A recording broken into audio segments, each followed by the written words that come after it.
दोस्तों, ये बात 1 अक्टूबर 2024 की है, जब मैं लखनऊ से दिल्ली अपने घर जा रही थी। मैं लखनऊ में गवर्नमेंट टीचर की जॉब पर थी और दिल्ली में मेरा अपना घर था। उन दिनों स्कूल की छुट्टी हो गई थी। सब बच्चों को दशहरा की छुट्टी मिलती थी। मैंने भी सोचा कि अपने घर पर जाकर दशहरा मनाती हूँ, नहीं तो टीचर लोगों को तो कहाँ ऐसा मौका मिल पाता है। उधर जाने के लिए एक ट्रेन थी, लेकिन वो ट्रेन छूट गई क्योंकि घर पर ही मेरा सारा सामान तैयार करने में इतना लेट हो गया कि वो ट्रेन मुझसे छूट गई। फिर मैंने सोचा कि चलो अब बस से चली जाती हूँ, लेकिन दिक्कत यही थी कि सिर्फ एक लास्ट बस बची थी और उसमें एक ही सीट थी। जो सीट ऊपर वाली खाली थी वो ही एक सीट थी, नीचे सोने वाली। तो मैंने कहा कि और देख लेते हैं। फिर मैंने बस कंडक्टर से पूछा कि क्या एक सीट मिल जाएगी, तो उन्होंने कहा कि नहीं मैडम, अब कोई सीट नहीं मिल पाएगी क्योंकि ऊपर एक ही सीट खाली है, उसमें एक आदमी भी है। तो क्या आप एडजस्ट कर पाएंगी? तो फिर आप चल सकती हैं, नहीं तो फिर आपको सीट नहीं मिल पाएगा क्योंकि ऑलरेडी सब सीट बुक हो चुकी हैं। तो फिर मैं 5 मिनट सोचने के बाद बोली कि कोई बात नहीं, मुझे वही सीट दे दीजिए। मुझे पता नहीं था कि वो आदमी कैसा है और कौन है जो मेरे साथ सफ़र करने वाला है। ये सब बातें सोच ही रही थी, लेकिन मुझे क्या पता था कि वो आदमी मेरे साथ रात में। दोस्तों, मेरे मन में अजीब और गरीब ख्याल आ रहे थे, लेकिन मैं यह सब भूलकर हिम्मत करके मैं जाकर अपनी सीट पर लेट गई। फिर मैंने देखा बगल में तो एक बैग रखा था, लेकिन वो आदमी नहीं था। फिर मैंने खिड़की से बाहर देखा, एक आदमी ऊपर आ रहा था। वो दिखने में बिल्कुल 30-35 साल का ही लग रहा था। मतलब वो आदमी नहीं, अभी जवान लड़का जैसे ही था। मैंने सोचा कि अच्छा चलो ठीक है, यह कोई अंकल नहीं है, नहीं तो पूरा रास्ता एकदम बोर कर देते। उसके बाद वो लड़का आया, जीन्स और टी शर्ट पहना हुआ था। फिर मैंने देखा कि उसने बस में ही अपने कपड़े चेंज करने लगा। उसने जीन्स चेंज करके लोवर पहन लिया और फिर ऊपर आकर लेट गया। उन्होंने कहा कि मैडम आप मेरी सीट पर। मैंने कहा कि मुझे भी यही सीट मिली है, आप बस कंडक्टर से पूछ लो। तो फिर बस कंडक्टर ने उसे समझा दिया। वो बोला कि अच्छा ठीक है, मुझे तो कोई दिक्कत नहीं है, अगर मैडम कंफर्टेबल है तो मुझे कोई दिक्कत नहीं। फिर हमारा सफ़र शुरू हो गया था और जब मैंने उसे देखा तो वो गाना गाने लगा क्योंकि वह ब्लूटूथ लगाकर गाना सुनता था। उसके बाद धीरे धीरे समय बीता और करीब 10 मिनट बाद बस धीमे धीमे से तेज रफ्तार पकड़ लिया।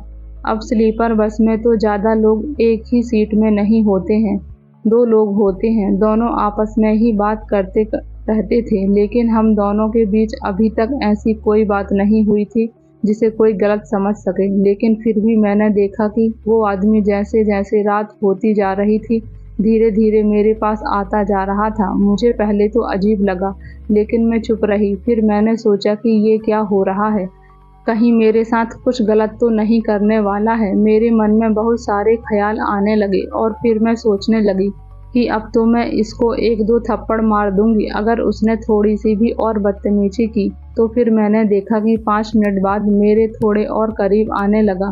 तो मैंने कहा कि तुम पागल हो गया, तुम्हारे घर में माँ बहन नहीं है, तुम अच्छे से नहीं सो सकते हो क्या? तो उसने कहा कि मैडम आप मुझे गलत समझ रही हैं, मेरी माँ इस दुनिया में अब नहीं रही है। मैं जैसे कंफर्टेबल फील करता हूँ वैसे ही सोता हूँ, और अगर मैं नीचे गिर गया तो क्या आप मेरा इलाज करवाएंगे? तो फिर मैंने कहा अच्छा, तो फिर तुम कोने के साइड सो जाओ, मैं यहाँ सो जाती हूँ।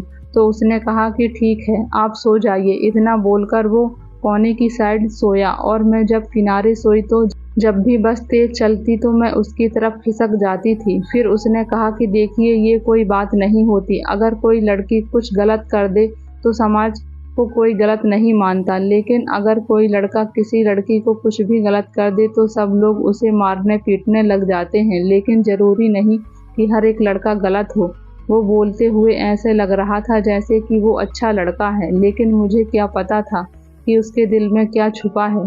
धीरे धीरे बस आगे बढ़ती जा रही थी और फिर एक बस स्टॉप आया और वहाँ पर कुछ लोग बस पर चढ़े और बस अपनी रफ्तार पर चलने लगी। सब लोग अपने अपने सीट में सो रहे थे और बीच में जो रास्ता आने जाने का होता है उसमें तो बहुत सारे लोग खड़े थे, क्योंकि जैसे ही बस रुकी थी बस में बहुत सारे लोग चढ़ गए थे। फिर मैंने देखा कि वह लड़का धीरे धीरे मेरे गले के पास हाथ करने लगा। फिर उससे मैंने कहा क्या है, क्या दिक्कत है तुम्हारी, मुझे तो कुछ समझ में नहीं आ रहा है। फिर मैंने तुरंत बस कंडक्टर को बुलाया। बस कंडक्टर ने कहा, मैडम अरे आपके गले के पास कुछ लगा हुआ है। तभी मैंने देखा कि पता नहीं कब उन दोनों ने मिलकर मेरी सोने की चेन चुरा लिया और मैं तो उनको देखते ही रह गई। मैंने सोचा कि अब मैं क्या करूं। मैं चिल्लाकर बोली कि मैं तो सोने की चेन पहनी हुई थी और इसने मेरी सोने की चेन चुरा ली क्योंकि इसी ने मेरे गले में हाथ डाला हुआ था। ऐसे में सब लोग मुझे पीछे मुड़ मुड़ कर देखने लगे। जो लोग सो रहे थे वह यह सोच रहे थे इस लड़के ने शायद मेरे साथ कुछ गलत कर दिया है, लेकिन ऐसी कोई बात नहीं थी क्योंकि उसने मेरे साथ कुछ गलत नहीं किया, बल्कि उसने तो मेरी सोने की चेन चुरा ली। शायद वह चोर था और ये कंडक्टर से मिला हुआ था। उसने कहा कि मैडम आप क्यों झूठ बोल रही हैं, मैं आपको देखा था, आपने पहले भी कोई चेन नहीं पहने हुआ था। तो फिर मैंने कहा, अच्छा तुम्हें इतना पता है तो मैं तुम्हें बता दूं कि अभी मैं कुछ ही दिनों पहले चेन ली थी और वह पहनकर भी आई थी। अगर तुम दोनों की पुलिस में कंप्लेंट कर दूं तो सोच लेना तुम्हारा क्या हाल होगा। तुम्हें पता नहीं है मेरे हस्बैंड एक पुलिस ऑफिसर हैं और मैं टीचर हूँ। तुम्हें शर्म आनी चाहिए। एक बस कंडक्टर होने के नाते तुम्हें लोगों की सेवा करनी चाहिए, ना कि उनको लूटना चाहिए।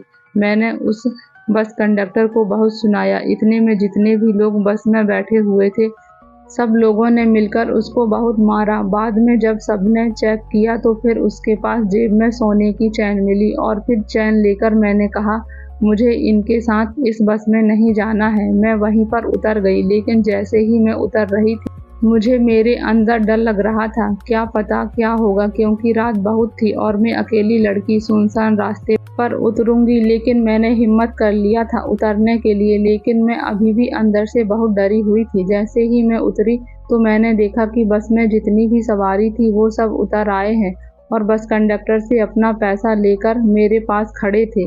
तभी बस वाले ने माफ़ी मांगी और कहा, मैडम मुझे माफ़ कर दीजिए, आप चलिए, आपकी वजह से देखा सब लोग उतर गए हैं। मैंने कहा कि मैं तो इस बस से कभी ना जाऊं, लेकिन मैं इन सब लोगों की वजह से जा रही हूं जो लोग मेरे साथ खड़े हैं, क्योंकि इन्हें मैं उनकी अपनी मंजिल तक पहुंचाना है और मुझे भी जल्दी दिल्ली पहुंचना है। बस इसीलिए मैं बस में बैठ रही हूँ। आगे से तुम हमेशा किसी भी लड़कियों को अपनी बहन और अपनी माँ की नज़रों से देखना, यह नहीं कि किसी का कुछ चुरा लिए तो किसी का कुछ चुराया।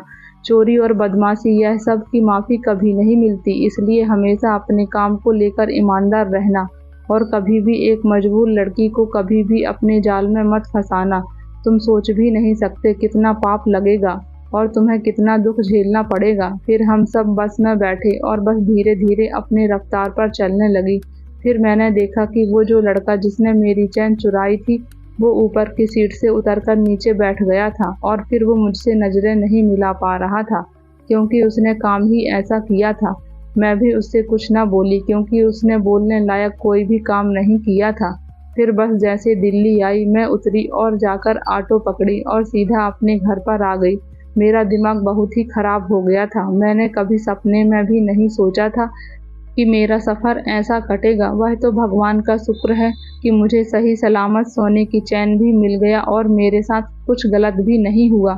मैं सब लड़कियों से इतना कहना चाहती हूँ, कभी कितनी भी रात हो अपनी मजबूरी में किसी अजनबी के साथ सफ़र तय ना करें, क्योंकि आप नहीं जानते कि वो आदमी कैसा है और क्या क्या कर सकता है। अगर ज़्यादा से ज़्यादा हो सके तो आप लोग दिन में ही बाहर जाएं और रात में कोशिश करें कि घर पर ही रहें, क्योंकि आज के ज़माने में क्या से क्या हो रहा है ये तो सब आप लोग जानते ही होंगे। इसलिए सावधान रहें, सतर्क रहें। तो दोस्तों ये थी आज की छोटी सी कहानी। आप लोगों को कैसी लगी? यदि अच्छी लगी हो तो वीडियो को लाइक और इस चैनल पर नए हैं तो चैनल को सब्सक्राइब जरूर कर लें, ताकि इस तरह की मज़ेदार कहानियाँ आपको डेली सुनने को मिलती रहें। कहानी में यहाँ तक बने रहने के लिए आपका बहुत बहुत धन्यवाद। मिलते हैं ऐसी ही एक और नई कहानी में।